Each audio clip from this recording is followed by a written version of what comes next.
नमस्कार, मैं हूं आपके साथ सीमा चौधरी और वक्त हो चुका है बड़ी बहस का। छत्तीसगढ़ विधानसभा का बजट सत्र 1 मार्च से 24 मार्च तक चलेगा, लेकिन आज विधानसभा के अंदर विपक्ष ने कई बड़े मुद्दे उठाए और उस पर जमकर हंगामा किया। कल बीजेपी ने पीएम आवास की योजना के लाखों हितग्राहियों के साथ विधानसभा का घेराव भी किया था। वहीं आज सदन में बीजेपी ने इसी मामले को लेकर के पुलिस पर बर्बरता के आरोप लगाए। साथ ही बीजेपी का कहना कि कल हुए प्रदर्शन के दौरान लाठीचार्ज, आंसू गैस के गोले को लेकर के चर्चा की मांग की, जिस पर आसंदी ने चर्चा करने से साफ मना कर दिया। वहीं विपक्ष ने सदन में बेरोजगारी भत्ता, अवैध शराब पिलाने का मुद्दा भी उठाया। साथ ही प्रश्नकाल में 2 बार विपक्ष ने वॉकआउट भी किया। वहीं सियासी घटनाक्रम को सत्ताधारी दल कांग्रेस ने चुनावी साल में बीजेपी की नाटक नौटंकी करार दे दिया। इधर पॉलिटिकल पंडित की ओर से आगामी दिनों में सदन में हंगामा जारी रहने की बात कही जा रही है। बड़ी बहस में तमाम मुद्दों पर चर्चा करेंगे, लेकिन उससे पहले ये सारे बयान सुन लीजिए।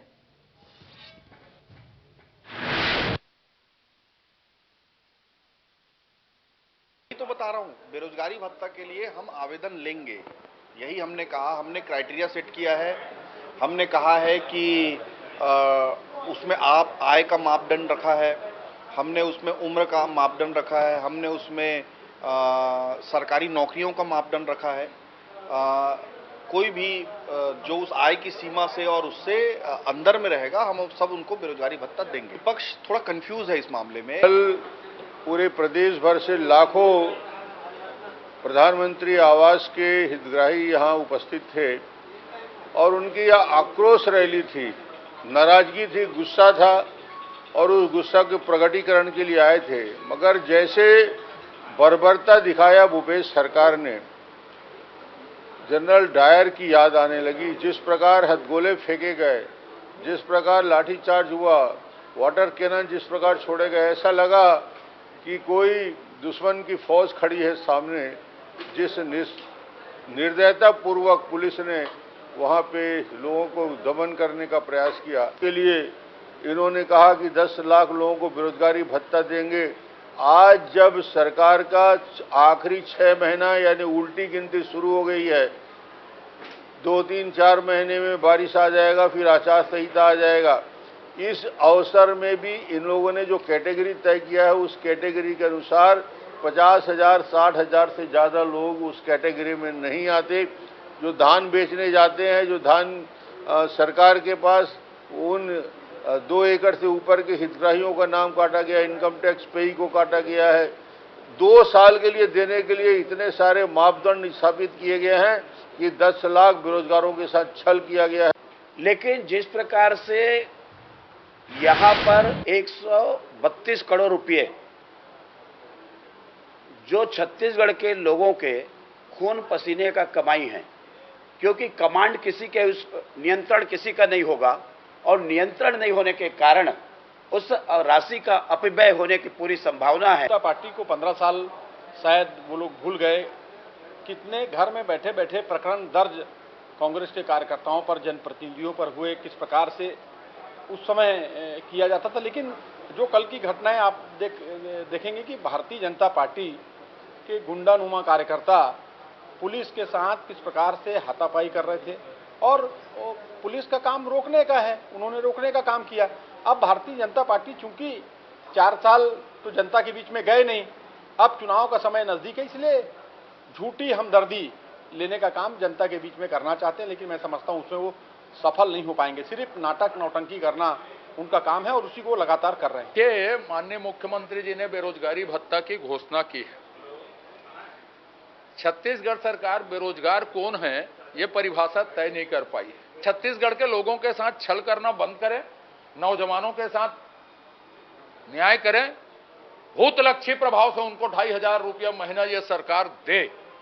लेकिन तो बड़ी बहस में आज कई सारे अहम मुद्दों पर चर्चा करने वाले हैं और चर्चा के लिए हमारे साथ अभय नारायण राय, प्रवक्ता कांग्रेस, जुड़ गए हैं। साथ ही साथ निश्चय वाजपेयी, भाजपा प्रवक्ता हमारे साथ जुड़ गए। आप दोनों का बहुत स्वागत है इंडिया न्यूज मध्य प्रदेश छत्तीसगढ़ पर। अभय नारायण जी, शुरुआत आप ही से करेंगे। यहाँ साफ तौर पर बेरोजगारी भत्ते को लेकर के आज जो पूरे सदन में बवाल मचता नजर आया है, इससे पहले पीएम आवास को लेकर के, उससे पहले शराब को बंदी को लेकर के और अब यहाँ पर कुल मिलाकर के बेरोजगारों के लिए भी बात किया जा रहा है। साफ तौर पर कहना बीजेपी के द्वारा कि 10 लाख बेरोजगार हैं और जिनके साथ छल किया जा रहा है। आपकी क्या राय? सीमा जी, आप जिस शब्द का उपयोग कर रही हैं बवाल, तो भारतीय जनता पार्टी के पास न तो नेतृत्व है छत्तीसगढ़ में, न तो मुद्दे हैं, तो इनका काम केवल रह गया, और वो भी इसलिए कि सर पे चुनाव आ गया है। 4 साल तक ये राष्ट्रीय प्रभारी खोजते रहे, 1 प्रभारी, 2 प्रभारी, 3 प्रभारी बदल लिए, प्रदेश अध्यक्ष बदल लिए, नेता प्रतिपक्ष बदल लिए, उसके बाद भी जनता तक न इनकी पहुंच है, न जनता के मुद्दे उठाने का इनके पास मादा है। ये जिन मुद्दों की बात आप कर रही हैं, शराबबंदी की बात करते हैं, शराबबंदी के लिए समिति बनी तो भारतीय जनता पार्टी उसमें शामिल नहीं हुई। शराब का शास्त्रीकरण भारतीय जनता पार्टी ने किया।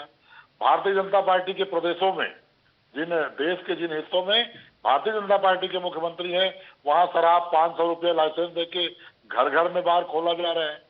किस नैतिकता से ये बात करते हैं? बेरोजगारी की जहां तक बात है, 15 साल आपने आउटसोर्सिंग किया, 15 साल आपने भर्तियां रोक के रखी, पीएससी का आपने सम्मान खत्म कर दिया, पीएससी में बच्चे बैठने लगने लग गए थे। आज कांग्रेस सरकार ने पीएससी की सम्मान को बहाल किया। सारी भर्तियां जो रुकी हुई थी, पुलिस की, शिक्षकों की, प्रोफेसर की, उसको स्टार्ट किया। स्वामी आत्मानंद स्कूल खोले गए, बड़ी संख्या में भर्ती हुई, और लगातार रोजगार देने का काम, 5 लाख प्रतिवर्ष रोजगार देने का काम। और नौकरी और रोजगार में जरा अंतर समझना होगा सीमा जी। नौकरी वही दी जा सकती है जो सरकारी पद होगा, जो सरकारी मानदंड होगा, जो सरकार का स्वीकृत पद खाली होगा। लेकिन रोजगार के अवसर बढ़ाने का काम तो कोई भी सरकार कर सकती है, और छत्तीसगढ़ सरकार ने ग्रामीण अर्थव्यवस्था में, ग्रामीण क्षेत्रों में रोजगार के अवसर बढ़ाने का काम किया है।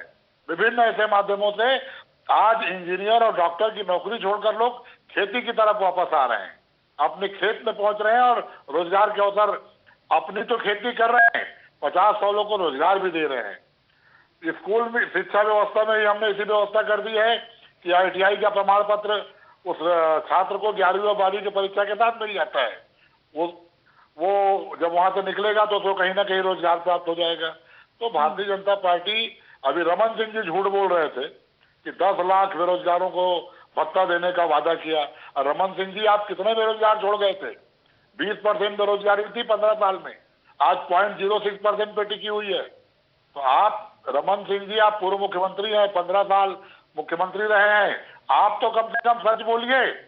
और दूसरी चीज, विधानसभा को मैं देखता हूं सीमा जी, बहुत ही महत्वपूर्ण लोग भाजपा के विधायक हैं।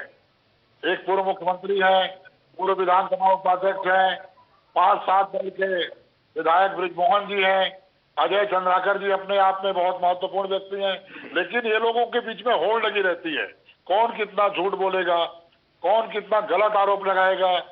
जनता के बीच में गब्बर सिंह का डायलॉग बोल के सनसनी फैलाने की कोशिश करते हैं लोग।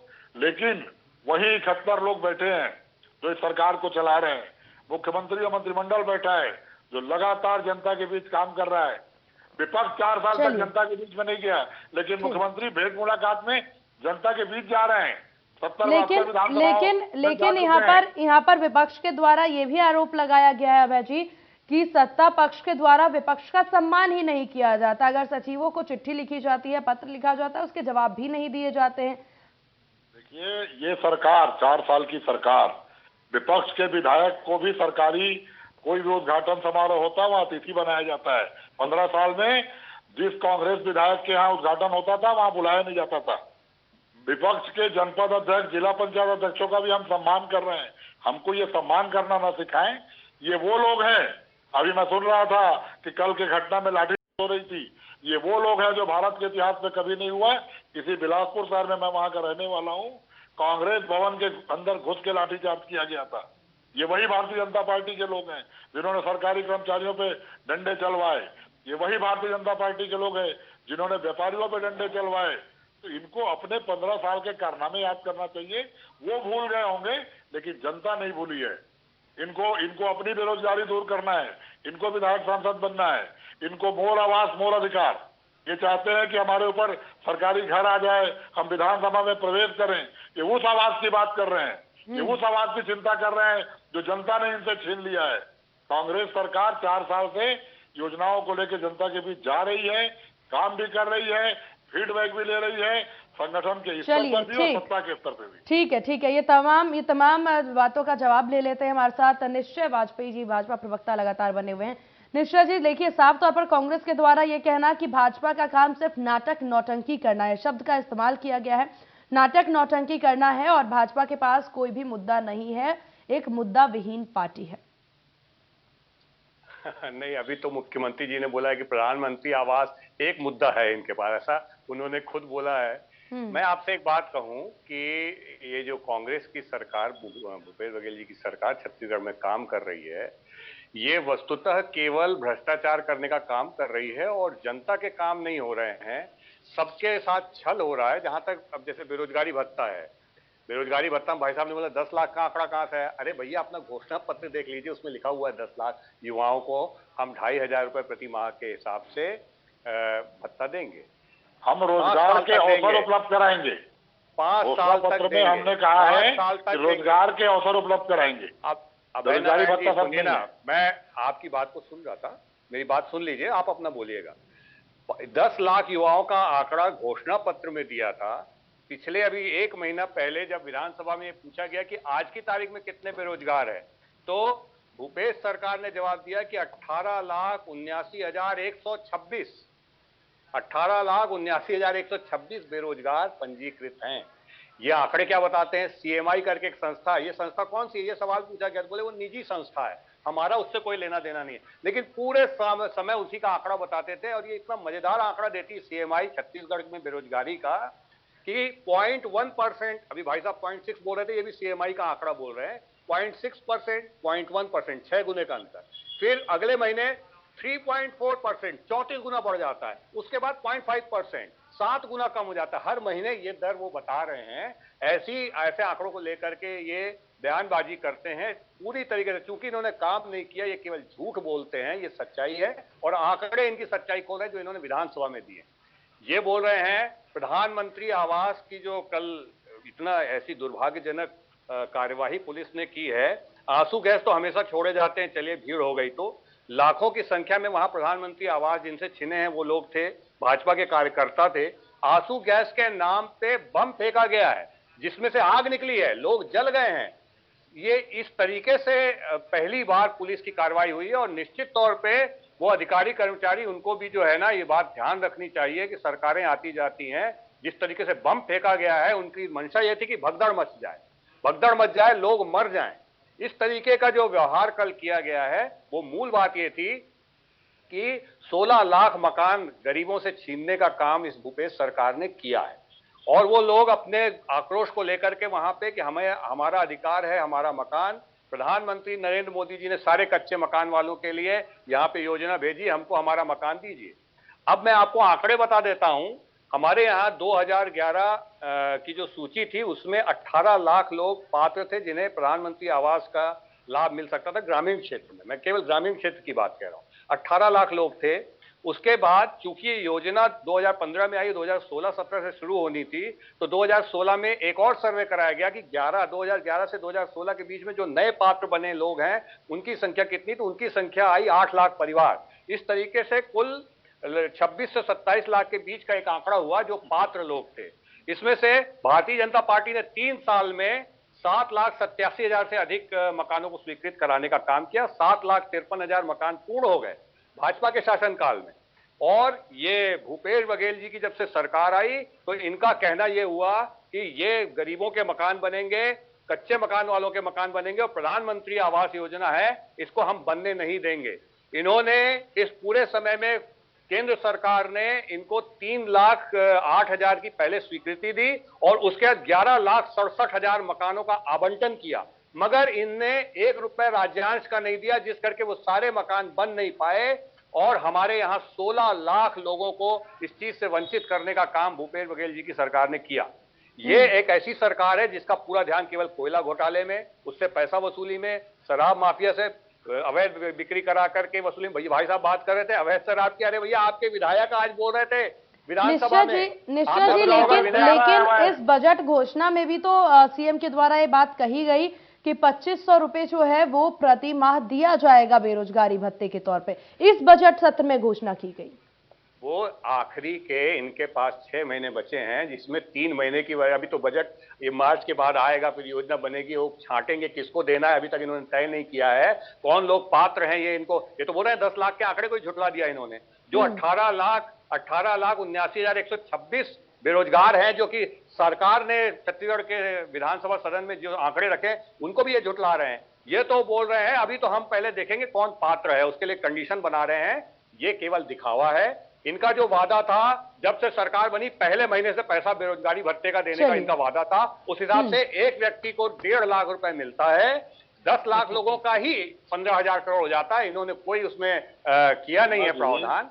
मैं आपसे एक बात और बोलना चाह रहा हूं, इनका पूरा ध्यान जो है ना शराब माफिया से पैसा खाने में है। आप गुलाब कमरो जी ने आज, जो कांग्रेस के विधायक हैं, विनय जायसवाल जी ने बताया कि अवैध शराब की भरपूर बिक्री कराई जा रही है, कार्रवाई नहीं हो रही है। इसमें इनके ही विधायकों ने, मैं तो आपके विधायकों की बात बता रहा हूँ, और ये सच्चाई छत्तीसगढ़ के एक एक बच्चा जानता है। अभय जी आप ही के पास आ रहे हैं। करा रही है ये लोग इस तरीके से जो वसूली कर रहे हैं, इस वसूली का पूरी जांच में सैकड़ों हजारों करोड़ रुपया नकदी का वसूली, अवैध वसूली पकड़ाई है, और इनके अधिकारी जेल में है। मुख्यमंत्री सचिवालय के अधिकारी जेल में, उनके नजदीकी लोगों के पास पैसा जा रहा है, ऐसी फाइंडिंग आई है। ठीक है निश्चय जी। देखिए अभय जी, यहाँ पर वक्त जो है, देखिए पूरे 5 साल में से अब 4.5 साल पूरे हो चुके हैं और 6 महीने का अमूमन वक्त बचा है, जिसमें आप लोग शराब नीति को लेकर के आपने अपनी टीम भी भेज दी है, बेरोजगारी भत्ते की भी बात कर दी है, लेकिन बेरोजगारी भत्ते पर अभी पूरी स्टडी चलेगी। इसके साथ पीएम आवास को लेकर के भी आपने काम करना है। इस 6 महीने में तमाम योजनाओं पर काम हो जाएगा। देखिए, पीएम आवास को लेकर हमारे मुख्यमंत्री जी पहले भी कहते रहे हैं कि अगर ये प्रधानमंत्री आवास है तो 90 और 10 का रेशियो हो, 60 और 40 का क्यों? फिर भी हमने 40% का हिस्सा जमा कर दिया है। आपने इसके पैसे आज अभय जी आप कह रहे हैं आपने 40% का हिस्सा जो है वो जमा कर दिया है, लेकिन विपक्ष के तौर पर विपक्ष के द्वारा ये सवाल सदन में भी कहा गया था कि राज्य सरकार के द्वारा 40% का। जी बोलिए। विपक्ष को ट्रेनिंग आरएसएस के नागपुर मुख्यालय से मिलती है, एक झूठ को 100 बार बोलो। 16 लाख के आंकड़े ये जमा कर दें। मैं चैलेंज करता हूँ, एक आवेदन की जांच होगी, एक आवेदन की जांच होगी। आपके पास तो कोई आवेदन ला ही नहीं रहा। सुनिए, आपके ऊपर से भरोसा उठ गया जनता का, आपके ऊपर से भरोसा उठ गया जनता का। जनता तो भारतीय जनता पार्टी के पास आवेदन लेके आ रही है, हम आपकी सरकार बनाएंगे, आप हमारा मकान बनाना। हमारे पास 6 लाख से ज्यादा अभी तक आवेदन आ चुके भाई साहब। जब आप बोल रहे हैं, पूरे झूठे आंकड़े देते हैं। आपने बोला 0.6%। अभय जी आपने बोला 0.6% की बेरोजगारी है, और सरकार बोल रही है 18 लाख। एक एक करके अपनी बात रखें। लोग बेरोजगार हैं। निश्चय जी आपको पूरा वक्त मिला, आपको पूरा वक्त मिला। वक्त की थोड़ी सी कमी, अभय जी को अपनी बात रखने दे, आपके पास फाइनल कमेंट के लिए जरूर आएंगे। अभय जी अपनी बात रखें। इनको आवेदन लेने का अधिकार किसने दिया? क्या ये सरकार है? अरे हमको आवेदन जनता ला के दे रही, इस उम्मीद में कि हम उनके मकान बनाएंगे और ये हमारा संकल्प बनाएंगे। निश्चय जी धैर्य रखिए, आपके पास फाइनल कमेंट के लिए आएंगे तब आप अपनी बात रखिएगा। अभी उनको अपनी बात रखने दीजिए। आपने सवाल किया, उसका जवाब वो नहीं देंगे तो इस बहस का क्या मतलब? अभय जी अपनी बात पूरी करें जल्दी। कोई जनता आवेदन लेके नहीं आ रही है, भाजपा के कार्यकर्ता थे, और जिस तरह भारतीय जनता पार्टी के लोगों ने जाके वहां गुंडागर्दी करने की कोशिश की, रायपुर शहर को अशांत करने की कोशिश की, पुलिस ने उसको रोका। ये भूपेश बघेल की सरकार है। बिलासपुर में महिलाओं का जुलूस था। अभय जी तीन योजनाओं को लेकर के आपसे सवाल किया गया, शराब घोटाला, पीएम आवास और दूसरा बेरोजगारी भत्ता, उस पर जवाब जल्दी दें।